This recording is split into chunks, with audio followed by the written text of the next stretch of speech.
สวัสดีค่ะนะคะกลับมาเจอคุยอีกแล้วนะคะวันนี้นะคะคุยก็กำลังจะ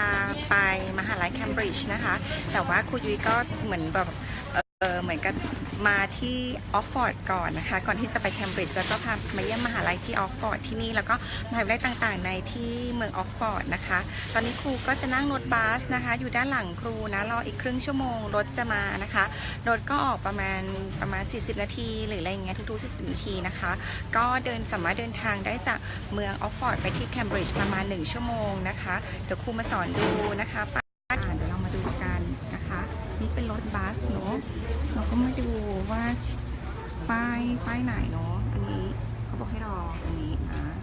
เมืองเคมบริดจ์อยู่ตรงนี้นะตรงนี้ก็จะเป็นรถบัสนะคะเราก็ยืนรอคิวกันเนาะนี่ประมาณอีกครึ่งชั่วโมง40นาทีครูก็คิดว่าครูจะหาอะไรกินก่อนนะครูออกไปถ่ายดูแล้วกันว่าถ้ารถเขาดูง่ายมากเลยเนาะตัวนี้นะคะเป็นรถมาจอด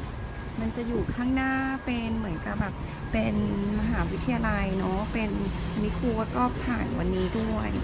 นะจ๊ะอันนี้ถ้าเกิดดูเป็น The Old School นะคะมันก็จะเป็นท่ารถอันนี้ตอนที่ครูมา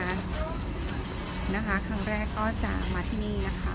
ที่ The Old School นะคะท่ารถอยู่หน้านี้เลยนะคะหาง่ายมากลงรถเขาเรียกอะไรอะรถไฟปุ๊บเดินข้ามถนนมาเดินมานิดเดียวก็เป็นท่ารถเลยทุกคนหลายๆคนที่นี่ก็ขี่จักรยานกันตามระเบียบนะคะยังไงนะคะกลับมาเจอกับครูยุ้ยนะคะอีกรอบหนึ่งนะเดี๋ยวครูก็จะตามไลฟ์ไปเรื่อยๆนะคะสวัสดีค่ะ